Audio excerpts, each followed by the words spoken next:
Jadi kalau untuk swasta ya, Kak, seperti tadi pertanyaan, Kak, bagaimana mereka memberikan tambahan gaji sesuai dengan pengalaman kerja? Nah, kalau untuk swasta ya, seperti saya katakan tadi, kita akan compare antara pemerintah dan juga swasta.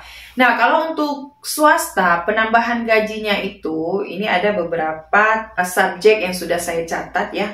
Di sini kalau untuk swasta, benefit yang kita peroleh jika kita sudah punya pengalaman lebih untuk meng-apply dan bekerja di rumah sakit swasta di Saudi Arabia gitu ya.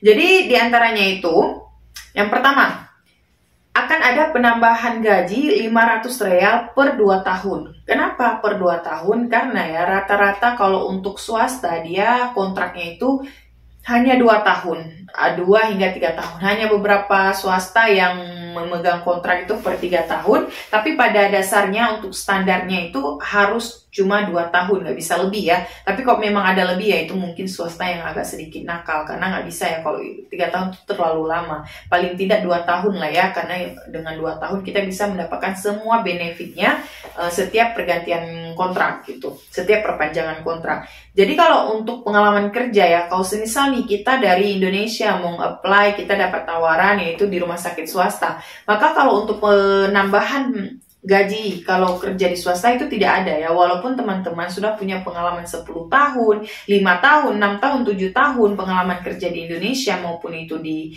di Indonesia khususnya gitu ya, tetap tidak ada hitungan ya, tetap tidak ada hitungan penambahan. Jadi tidak sama seperti di pemerintahan langsung dihitung ya, per pengalamannya berapa didapatkan untuk penambahan gaji. Tapi kalau untuk swasta tidak ada seperti itu.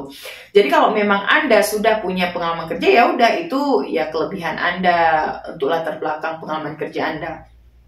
Tapi jika memang Anda sudah bekerja di swasta ya, untuk setiap perpanjangan kontrak atau setiap renewal kontrak itu hanya ada 500 real kenaikan dari 2 tahun Anda bekerja. Ya kok mau perpanjang lagi nanti naiknya 500, perpanjang lagi naiknya 500 gitu. Jadi tidak ada ketentuan dari awal kita meng-apply langsung dapat, itu tidak ada ya kalau untuk swasta. Kemudian saat pertama interview, mereka tidak menambahkan gaji Anda berdasarkan pengalaman. Nah, seperti saya katakan tadi ya, kalau untuk pengalaman kerja Anda bekerja di swasta, maka penambahan pengalaman kerja itu tidak termasuk pada saat interview di awal. Jadi ada nih semisal ya adik-adik yang fresh graduate yang mungkin punya pengalaman kerja baru 2 tahun, atau mungkin teman-teman yang sudah punya pengalaman kerja 5 tahun, jadi mau meng-apply pertama kali ke Saudi Arabia gitu ya. Dan bekerjanya itu di rumah sakit swasta, maka pengalaman kerja teman-teman itu tidak ada penambahan, oke? Tidak ada penambahan, tapi nanti penambahannya itu nanti setelah perpanjangan kontrak jadi untuk satu kontrak itu ada 2 tahun. Nah, setelah perpanjangan 2 tahun ini nanti teman-teman akan mendapatkan penambahan gaji yaitu 500 real jika memang teman-teman mau lanjut gitu ya. Nah, berikutnya yang ketiga, paling negosiasi jika Anda sudah lulus prometrik dan minta dinaikkan atau ditambahkan 500 real.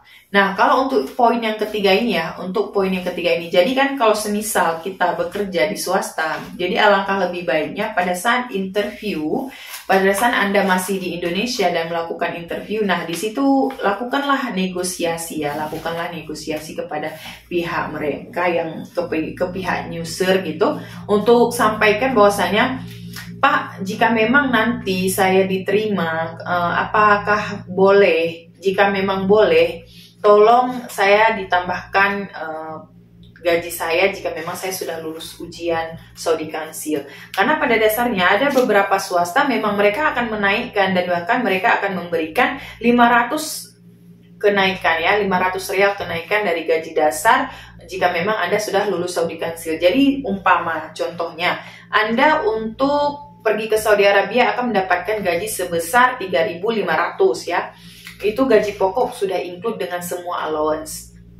Jadi pada saat interview Anda langsung negosiasi, apabila nanti saya lulus Saudi Council, apakah saya akan diberikan penambahan 500 real lagi untuk Saudi Councilnya? Nah, itu lebih baiknya dilakukan persetujuan gitu ya, dilakukan negosiasi pada saat interview. Jadi ketika memang mereka mengiyakan, maka nanti Anda akan mendapatkan gaji sebesar 4.000 ya. Sebesar 4.000 kan lumayan sekali ya kalau memang Anda sudah lulus Saudi Council, dan memang menurut saya sarankan memang itu harus dinegosiasikan karena memang itu benefit untuk Anda, karena memang itu hak Anda gitu. Dan dengan begitu ada kenaikan gaji langsung gitu ya. Kemudian yang ketiga, kemudian poin yang keempat, penempatan kerja tidak sesuai dengan profesi. Nah, kenapa penempatan kerja tidak sesuai dengan profesi? Karena saat Anda meng-apply ya mungkin rumah itu bukan rumah sakit umum, dan mungkin itu adalah poliklinik yang khusus untuk dermatologi ya, klinik kecantikan, atau mungkin klinik dental yang khusus untuk poli gigi gitu kan, dan mungkin atau itu untuk klinik lain-lainnya. Jadi artinya bukan klinik umum, dan kalaupun Anda klinik umum, Anda tidak akan bekerja sebagai profesi Anda. Artinya gini, jika Anda bidan, maka Anda tidak akan ditempatkan di ruang persalinan atau di ruang PK. Karena kalau untuk poliklinik ya di Saudi itu tidak boleh buka ruang bersalin.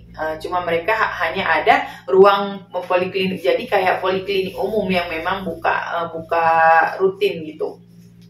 Jadi kalau semisal di poliklinik ya pasti Anda akan nanti bekerja di INT, THT, atau mungkin klinik umum, dokter bedah kayak gitu. Jadi polikliniknya doang. Jadi ya otomatis Anda harus bekerja di semua area gitu kan. Jadi walaupun Anda bidan ya Anda tidak akan mendapatkan experience di profesi kebidanan Anda.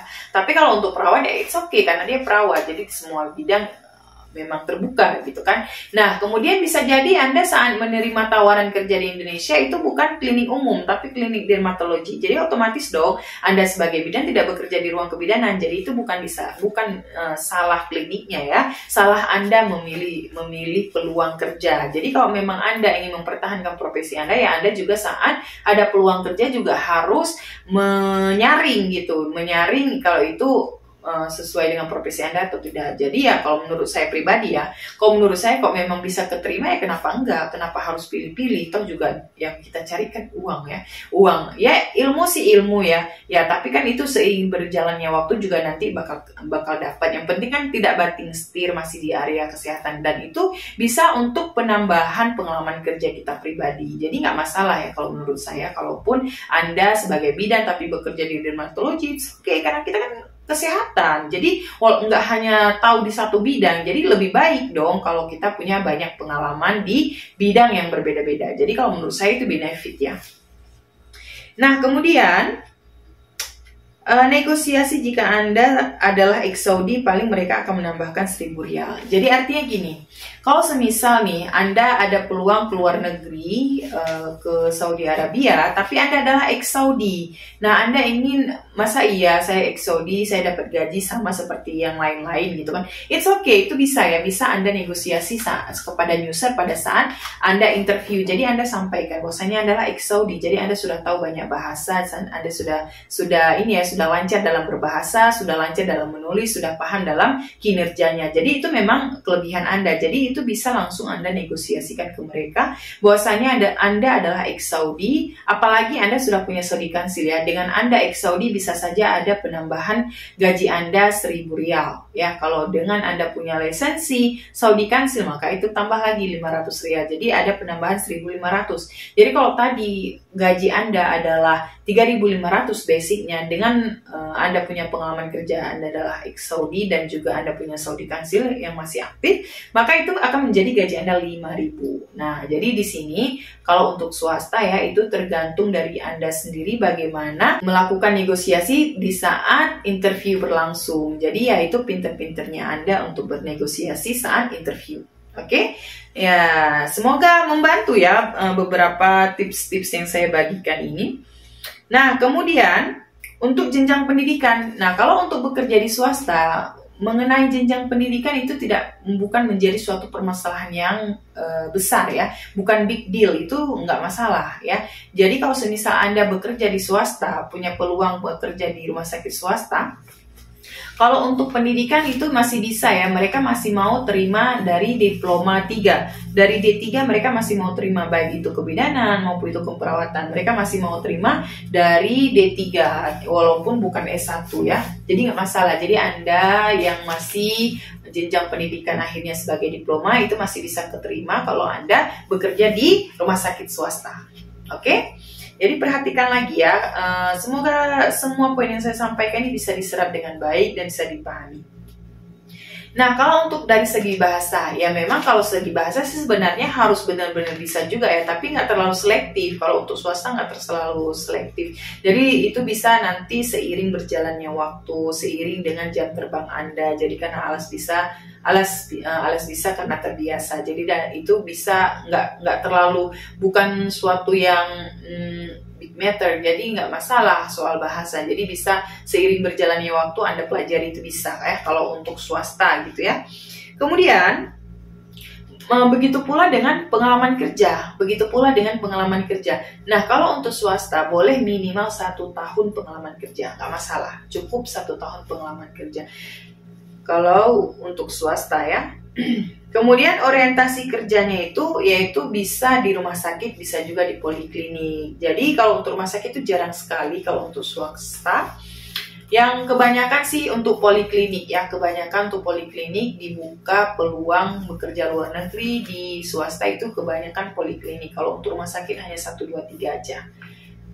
Ya, semoga ini bisa bermanfaat ya semua tips-tips yang saya bagikan ini, dan bisa diserap untuk teman-teman semuanya, bisa sharing untuk yang lain-lainnya, karena memang yang saya sampaikan ini adalah berdasarkan pengalaman dan juga memang saya yang menjalaninya sendiri. Jadi di sini saya menyampaikan pengalaman saya dan pengalaman teman-teman saya yang lainnya gitu.